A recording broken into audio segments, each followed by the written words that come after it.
जीवमजीवं दब्बं जिणवरवसहेण जैणणे देठं देविन्दविन्दवन्दं वन्दे तं संविदा शीर्षा।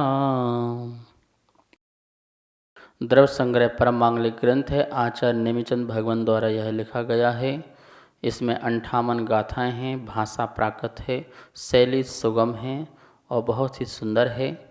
आप सब हम लोगों को इसको पढ़ना चाहिए, कंठ का आभरण बनाना चाहिए। द्रव्य संग्रह को बहुत संक्षिप्त में लिखा हुआ है और इसमें 6 द्रव्य, 7 तत्व, 9 पदार्थ, मोक्ष मार्ग और 7 तत्व, इसके अलावा ध्यान आदि का बहुत सुंदर वर्णन है। गाथा नंबर 17 पढ़ रहे थे, जिसमें धर्म द्रव्य का स्वरूप समझा था। इसमें एक गमन सहकारी शब्द आया हुआ था कि गमन में सहकारी, तो सहकारी कैसे, सहयोग कैसे। अमूर्तिक द्रव्य जो है, जो पुद्गल को और जीव को चलने में सहायक बनता है, वो कैसे बनता होगा।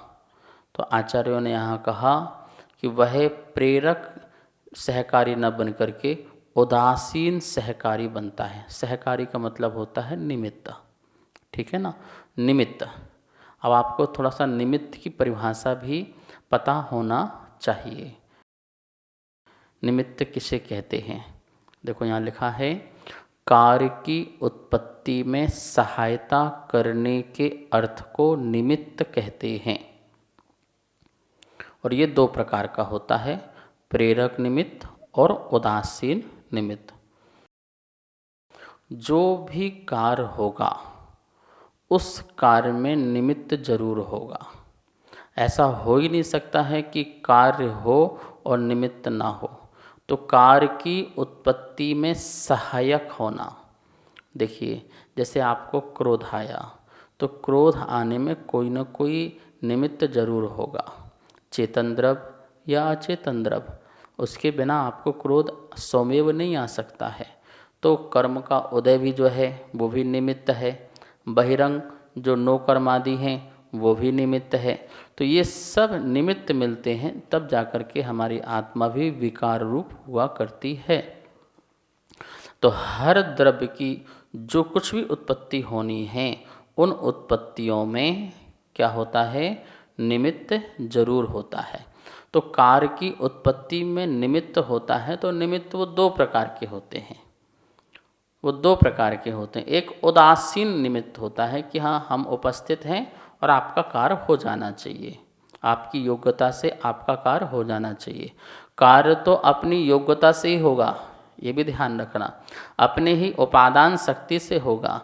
प्रत्येक द्रव्य की अपनी उपादान शक्ति होती, उसी से होगा। लेकिन उसके अपनी शक्ति से होने पर भी उसको निमित्त की जरूरत पड़ती है। तो एक निमित्त होता है उदासीन और एक निमित्त होता है प्रेरक। उदासीन निमित्त तो है कि भैया हम यहाँ पर हैं और आपको जो कार्य करना है कर लो, हमें आपसे वो नहीं है ज़बरदस्ती कि आपका हम कार्य करा के ही रहेंगे, ऐसा नहीं है। तो ये धर्म द्रव्य अधर्म द्रव्य ऐसे ही हैं, उदासीन रूप से होते हैं निमित्त। एक होता है प्रेरक निमित्त होता है, ठीक है ना। प्रेरक निमित्त मतलब क्या होता है, जो कार्य की उत्पत्ति के लिए प्रेरणा देता है। जैसे हम आपको पढ़ने की प्रेरणा दें, भाई आप पढ़ा करो, क्यों बैठे रहते हो, घर में क्या रखा हुआ है, आप कुछ समय तो इसमें निकाला करो, स्वाध्याय में निकाला करो। हाँ हाँ हाँ, महाराज जी ने कहा है कल से हमको पढ़ना है, अध्ययन करना है, तो ये आपको प्रेरणा मिल गई, ठीक है। ये प्रेरक निमित्त कहलाता है। देखो यहाँ लिखा है प्रेरक निमित्त, कार्य की उत्पत्ति में जो प्रेरणा करता या देता है उसे प्रेरक निमित्त कहते हैं। महानुभाव, ये तो बहुत ही अच्छी चीज़ है। अच्छे काम के लिए भी प्रेरणा मिलती है, तो हमें अच्छे काम के लिए प्रेरणा मिलती है तो हमें करना चाहिए। ध्यान रखो, बुरे काम की भी प्रेरणा मिलती है। ऐसे बहुत लोग होंगे जो तुम्हें बुरे कार्य में लगाएंगे, गलत संगति में लगाएंगे। वो गलत संगति की प्रेरणा हमको लेना नहीं है, ऐसे प्रेरक निमित्त से हमको बचना है। लेकिन जो अच्छे प्रेरक निमित्त हैं उनको तो हमें प्राप्त करना ही चाहिए। जैसे आपके यहाँ स्वाध्याय सभा चल रही है, मुनिराज जी आए हुए हैं, तो प्रवचन सुनने जाइए, उनके स्वाध्याय में जाइए, उनको आहार दान आदि लगाइए। वो आपके लिए प्रेरक निमित्त हैं, वो आपको बताएंगे देखो चारों प्रकार के दान दिया करो, आहार लगाया करो, मुनिराज की भैया वृत्ति किया करो, मंदिर जाया करो, अभिषेक पूजा पाठ करें आदि अनेक प्रकार के कार्य करें। ये आपको निमित्त बताएंगे, ये साधु निमित्त बनेंगे आपको, ठीक है ना। और पूरा पुराण ग्रंथ निमित्तों से भरा हुआ है, पूरा पुराण ग्रंथ। जो ये व्यक्ति कहे निमित्त कुछ नहीं करता है और सिर्फ अपनी अपनी शक्ति से कार्य होता है, एक पक्ष की बात करता है, वो मिथ्या दृष्टि है, मिथ्या दृष्टि है। एक हमारे दिगंबर में दिगंबरा भास नाम का मत निकला है, कांजी मत। ये कांजी जो पंथ है वो मात्र उपादान को मानता है, निमित्त को मानता ही नहीं है। वो कहता है निमित्त कुछ करता ही नहीं है। हम भी तो कहते हैं नहीं करता, लेकिन व्यवहार से करता है, निश्चय से नहीं करता है। हमारे आचार्यों ने, हमारे भगवंतों ने व्यवहार और निश्चय दोनों को लेकर के कथन किया है कि भैया व्यवहार की भाषा में व्यवहार ही कार्य करेगा, और व्यवहार में करता है, निश्चय में बिल्कुल नहीं करता है। निश्चय प्रत्येक द्रव्य अपने अपने में है, एक द्रव्य दूसरे द्रव्य का करता नहीं है, ये निश्चय से है, ये वस्तु की अपनी स्वयं की उपादान शक्ति की अपेक्षा से है। लेकिन बहिरंग में कितना निमित्त करता है। काल द्रव्य देखो सभी द्रव्यों के परिणमन में कारण बनता है, इसे कोई झुठला सकता है? इसे कोई जो है गलत साबित कर सकता है भगवान की वाणी को? भगवान की वाणी कहती है काल द्रव्य अमूर्तिक है, फिर भी सभी द्रव्यों के परिणमन में कारण बनता है उदासीन रूप से। तो फिर आचार्यों ने कहा काल द्रव्य के परिणमन में कारण कौन बनेगा? तो बोले काल द्रव्य स्वयं ही अपने परिणमन में कारण बनता है, तो वो अपना भी परिणमन बनता है कारण में, और दूसरे द्रव्यों का भी कारण बनता है। तो देखिए फिर बोलो निमित्त कुछ नहीं करता है, तो ऐसा नहीं चलता है। शास्त्रों को एक पक्ष से मानने वालों को मिथ्या दृष्टि कहा है।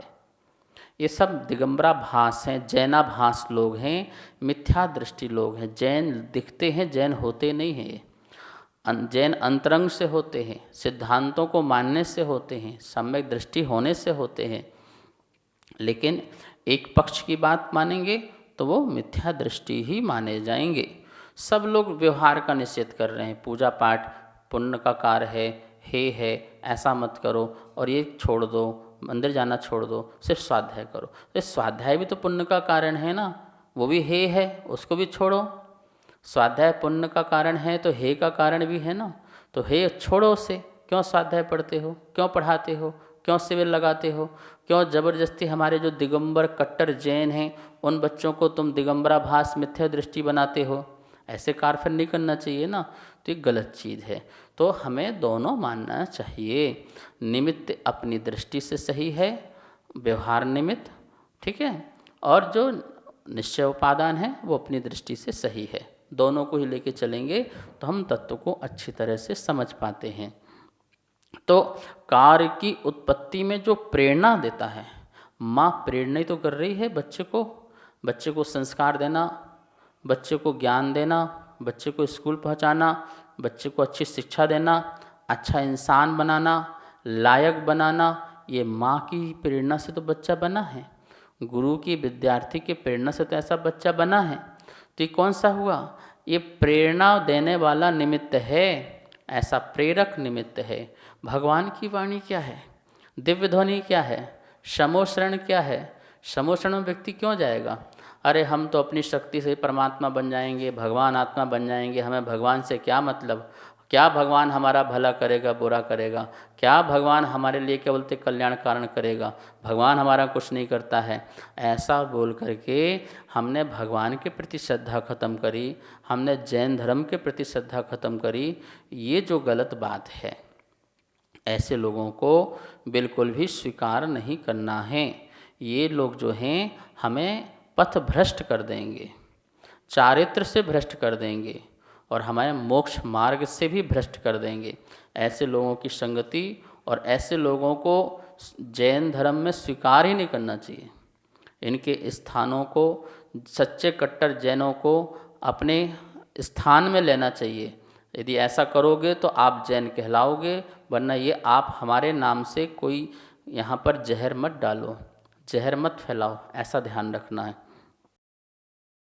उदासीन निमित्त किसे कहते हैं? देखो यहाँ लिखा है, कार्य की उत्पत्ति में जो प्रेरणा के बिना सहायक मात्र होते हैं उसे उदासीन निमित्त कहते हैं। जैसे अंधे की लाठी, अंधे की लाठी, ये कैसी है लाठी भाई? लाठी ज़बरदस्ती अंधे को चलाती है क्या? नहीं चलाती है, उदासीन है। जब आप चलना चाहो आप मेरा सहारा ले लो और चलो। लंगड़े को बैसाखी, लंगड़ा व्यक्ति है और बैसाखी, बैसाखी उदासीन है। आप चलना चाहते हो, बैसाखी ले लो मुझे और मेरे साथ आप चलो, लेकिन मैं आपको ज़बरदस्ती चलाऊं, ऐसा ना बैसाखी बोलती है और ना ऐसा लाठी बोलती है। ठीक है ना? तो दुनिया में ऐसी बहुत सारी चीज़ें हैं जो उदासीन रूप से हमारे लिए सहायक बनती हैं। तो बोलो, उन सहायक का उपकार माने या ना माने? ठीक है, ऐसे बहुत सारे व्यक्ति होते हैं जो हमारी सहायता करते हैं पर उदासीन रूप से करते हैं। वो तो कभी प्रेरक रूप से भी नहीं करते हैं, उदासीन रूप से कर देते हैं, और हम उसका सहयोग माने या ना माने। तो इसी प्रकार से धर्म द्रव्य भी कैसा है? उदासीन निमित्त है। जैसे पटरी रेल को चलने के लिए उदासीन है। ठीक है, जैसे जल मछली को चलने में उदासीन है, वो किसी को ज़बरदस्ती अपने अनुसार नहीं मोड़ते हैं। और होना भी कुछ अंश में ऐसा ही होना चाहिए। हमें ज़बरदस्ती किसी पर नहीं थोपना चाहिए। अच्छी चीज़ है उसको बताना चाहिए, उसको समझाना चाहिए, और बाद में उदासीन भी हो जाना चाहिए, ऐसा यहाँ पर समझना। तो धर्म द्रव्य में आपने बात समझ ली। जो उदासीन रूप से जीव व पुद्गल को चलने में सहायक है उसे धर्म द्रव्य कहते हैं। अब बात आई अधर्म द्रव्य। तो अधर्म द्रव्य का क्या लक्षण है उसके बारे में जानने के लिए गाथा नंबर 18 है। आइए सबसे पहले गाथा का उच्चारण करते हैं और उसके अर्थ को समझते हैं। द्रव्य संग्रह गाथा नंबर 18। ठाण जुदान अधम्मो, ठाण जुदान अधम्मो, पुग्गल जीवाण, पुग्गल जीवाण, ठाण सहयारी, ठाण सहयारी, छाया जह पहियाड़म, छाया जह पहियाड़म, गच्छन्ता, गच्छन्ता नेव सो धरई। एक बार पुनः, ठाण जुदान अधम्मो, पुग्गल जीवाण, ठाण सहयारी, छाया जह पहियाड़म, गच्छन्ता नेव सो धरई। इस प्रकार से ये गाथा का उच्चारण है। पूर्ण रूप से गाथा का उच्चारण करते हैं। ठाण जुदान अधम्मो, पुग्गल जीवाण, ठाण सहयारी, छाया जह पहियाड़म, गच्छन्तानेव सो धरई। अब इसका अर्थ समझते हैं। ठाण जुदान, ठाण मतलब ठहरे हुए, जुद मतलब उससे युक्त, ठहरे हुए से युक्त। कौन? पुग्गल जीवाण, पुद्गल और जीव जो ठाण जुदान हैं, मतलब ठहरे हुए हैं, ठहरे हुए से युक्त हैं। ऐसे पुद्गल जीवाण, पुद्गल और जीवों को जो ठान सहयारी, ठहरने में, ठान मतलब स्थान, ठहरने में, सहयारी, सहयारी हैं, सहयोगी हैं, निमित्त हैं, उसे अधम्मो, अधर्म द्रव्य कहते हैं। कौन सा द्रव्य कहते हैं उसे? अधर्म द्रव्य कहते हैं। उदाहरण दिया है, जहे, जैसे, छाया, छाया, पहियाणम, पहिय, पथिक, ये बहुवचन हो गया, तो पथिकों को, जैसे छाया पथिकों को क्या करती है? ठान सहयारी, ठहरने में सहकारी होती है। जैसे पथिकों को छाया ठहरने में सहकारी होती है, उसी प्रकार अधर्म द्रव्य पुद्गल और जीव को चलने में ठान सहयारी, सहकारी होता है। किंतु एक बात है, कंडीशन है, गच्छन्ता, चलते हुए, गच्छन्ता, चलते हुए, कौन? जीव और पुद्गल। चलते हुए, गच्छन्ता, चलते हुए जीव पुद्गल को, सो, वह, अधम्बो, अधर्म द्रव्य, वह अधर्म द्रव्य, नेव धरई, नहीं ठहराता है, नहीं रोकता है, नहीं धरता है, ऐसा अधर्म द्रव्य कहलाता है। गाथा का अन्वयार्थ देखेंगे। ठान जुदान, ठहरते हुए, पुद्गल जीवान, पुद्गल और जीवों को, ठान सहयारी, ठहरने में सहकारी कारण, अधम्बो, अधर्म द्रव्य है। जहे पहियाणम छाया, जैसे पथिकों के ठहरने में छाया सहकारी कारण है। सो उसी तरह अधर्म द्रव्य गच्छन्ता, गमन करते हुए, जीव और पुद्गलों को नेव धरई, नहीं ठहराता है। ये एक एक शब्द का अर्थ हुआ। यहाँ पर बताया जा रहा है कि जो जीव और पुद्गल ठहरना चाह रहे हैं, उन्हीं को उदासीन रूप से अधर्म द्रव्य सहायक बनता है। ठीक है ना। शेष विषय इसके बारे में और भी चर्चाएं करेंगे। समय हो गया है, कल स्वाध्याय करेंगे। आज संपन्न करते हैं। माँ जिन वाणी की स्तुति करते हैं।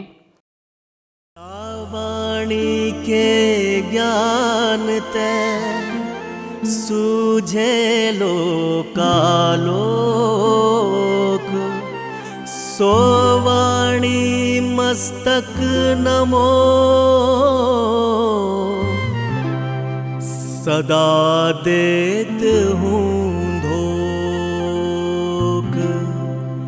सदा देत हूँ धोख। सबको बहुत बहुत मंगल आशीर्वाद। इस कार्यक्रम के पुण्यार्जक थे श्री खंडेलवाल दिगंबर जैन मंदिर, राजा बाजार, कनॉट प्लेस, नई दिल्ली, एवं श्री खंडेलवाल दिगंबर जैन मंदिर, वैदवाड़ा, दिल्ली के अंतर्गत खंडेलवाल दिगंबर जैन पंचायत, दिल्ली। जिनेंद्र जैन नरपतिया अध्यक्ष, धीरज जैन कासलीवाल महामंत्री, विजय लोहाड़िया विक्की उपाध्यक्ष, गौरव पाटोदी मंत्री, विनोद पांड्या कोषाध्यक्ष।